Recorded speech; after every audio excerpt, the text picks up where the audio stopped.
With the 2021 NBA season coming up very soon, I decided now was as good of a time as any to start discussing every single team in the NBA before the season starts. I decided it made the most sense to go in the order from the worst to the best teams in my opinion. Right now I'm at the number 12 spot, and at the number 12 spot I have the Dallas Mavericks, meaning I think the Dallas Mavericks will be the 12th best team in the NBA this upcoming season.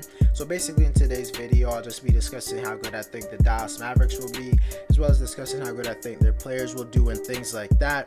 Before we get into the video, I ask you to drop a like on this video as it does help my channel grow. Subscribe to my channel if you want daily NBA content. Also, if you want to help me reach my goal of 1,500 subscribers.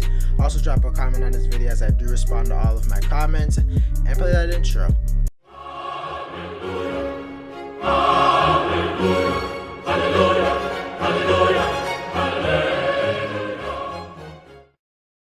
But quickly before we get into the video, I gotta show you this really quickly. This is the new diversion water bottle.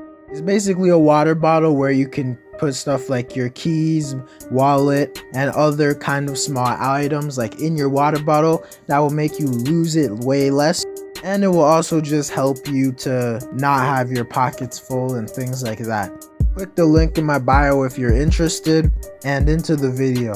When it comes to the offensive side of the ball, I'm pretty confident that the Mavericks will be one of the 10 best offenses in the league, mainly just because they have Luka Doncic on their team, who is one of the best offensive talents, not just in the NBA right now, but of the last decade. Just having Luka on your team ensures you that you'll be an above average offensive team, and when you factor in that the team surrounding him is filled with a bunch of good shooters, at least in the regular season, I don't think the Mavericks will struggle on offense. When it comes to Luka, I don't think he'll be significantly better than he was last year, because that's pretty hard to do, since last year he was a top 5 player in the NBA, at least he played like one, and I don't think his numbers will look significantly worse or better than they did last season. That'd be pretty hard to do. He literally averaged a near 30-point triple-double, but I hope that Luka can make some minor improvements to his game, such as improving his 3-point shooting, because although he's definitely a good one, he's not an elite one, and I feel like he can reach that elite level. He also for sure needs to work on his free throw shooting, because at this point it's kind of turning to a weakness, but nonetheless, I think Luka is primed for a great season next year, and I definitely think he's going to be in MVP talks. Next, we have to talk about Kristaps Porzingis, who disappointed literally everyone last year with his lackluster play in the postseason. In the regular season, he was a pretty solid player. Definitely not the best second option in the world, but definitely far from the worst. But after seeing him in the playoffs, it brings up a lot of questions. But believe it or not, I'm actually a Kristaps Porzingis fan. I'm not on his hate train. I actually think there's a really good chance that he proves everyone wrong next season and has a very good season and kind of plays similar to how he did in New York, where he was an absolute beast. I think he just needs to improve his efficiency as a big man and consistency. He also needs to get stronger, especially in his post game, because there's no excuse for him just continually shooting fadeaways when players who are 6 inches shorter than him are guarding him, or he just simply needs to get better at those fadeaways, because it just doesn't make any sense. It's kind of hard to watch, but I think it's clear that Porzingis is this team's most important player. If he's not playing at the level he's capable of, it's going to put a lot of stress on Luka, but if he plays how we did in New York, this could actually be one of the best duos in the NBA.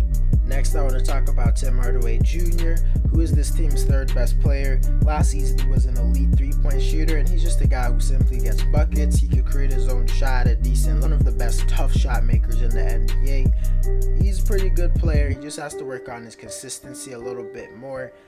I honestly think he'll just play at the same level he did last season, but don't forget in the postseason, he was the Mavericks' 2nd best player. It was not Porzingis or anyone else, so I definitely think he deserves a lot more credit than he's given. Outside of their mini big 3, they have some really solid players, but they have some solid hope around their big 3 players, but it's definitely far from good or one of the best in the NBA. They have Dorian Finney-Smith, who's a solid perimeter defender and 3-point shooter. Maxi Kleber is a solid defender for a big man and a really good shooter for a big man. Jalen Brunson is actually one of the best backup guards in the NBA. Very underrated. I really like his game, and this offseason they got Moses Brown. I think he's actually going to be pivotal for them, and I think there's a chance he might even start. Overall, I think the Dallas Mavericks will have a top 10 offense in the league, but when it comes to the postseason, I kind of have a bit some worries for them because they rely on Luka so much, and he getting like that leads to him getting tired and stuff, and it's just not good to depend on one person for your success. This isn't LeBron. When it comes to the defensive side of the floor, I think this will be the Mavericks' downfall to a little bit, because last season they were simply not good on defense. This was due to the fact that they basically have very few good defenders on their roster. They actually have a lot of average to below average defenders. Guys like Luka, Hardaway, and Porzingis aren't necessarily bad defenders, but they're definitely not good ones, average at best if we're being honest. I don't think that is like their biggest downfall. It's the fact that they don't really have that much above average defenders, and their above average defenders aren't even that great. Maxi Kleber is an above average defender, Dorian Finney-Smith is a good perimeter defender, and Sterling Brown and Frank Ntilikina are solid defenders, but they're very bad on offense, so I don't even know how much they're going to play. Guess we'll have to see on that. And Reggie Bullock is probably like slightly below average. I mean, slightly above average. Moses Brown's also a really good rim protector, but overall this team is not going to be good on defense.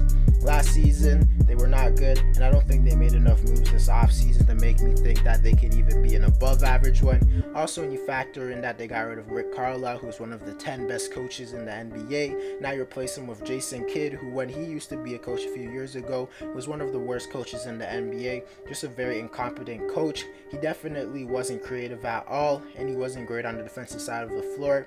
In my opinion, I think the Mavericks at best will be maybe like the 15th best defense in the league, but at worst I could see them being like the 25th worst defense in the league, being one of the worst defenses in the league. Kind of depends on like Jason Kidd's coaching a lot to me. I guess we'll have to see, but nonetheless, I'm not really that confident in the Mavericks defense this upcoming year, and that's a reason why they're out of the top 10 for me. To answer the question of why the Dallas Mavericks rank number 12 on my list, it's simply because they have Luka Doncic on their team. If they didn't have a player close to as good as Luka, I don't think they would even be in top 20 on my list. They'd be one of the worst teams in the NBA. Luka's just an amazing talent, and I think for that reason, he has them in a firm spot to make the playoffs this season.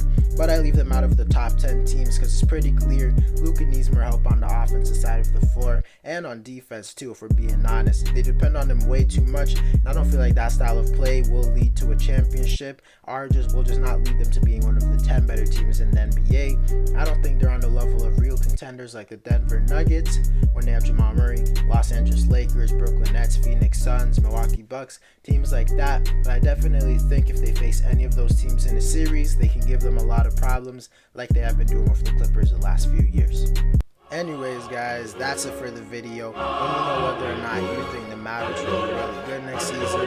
Drop a like on this video to help my channel grow. Subscribe to my channel if you want daily NBA content. Also, if you want to reach my goal of 2,000 subscribers, also drop a comment on this video as I do respond to all of my comments. And I'm out.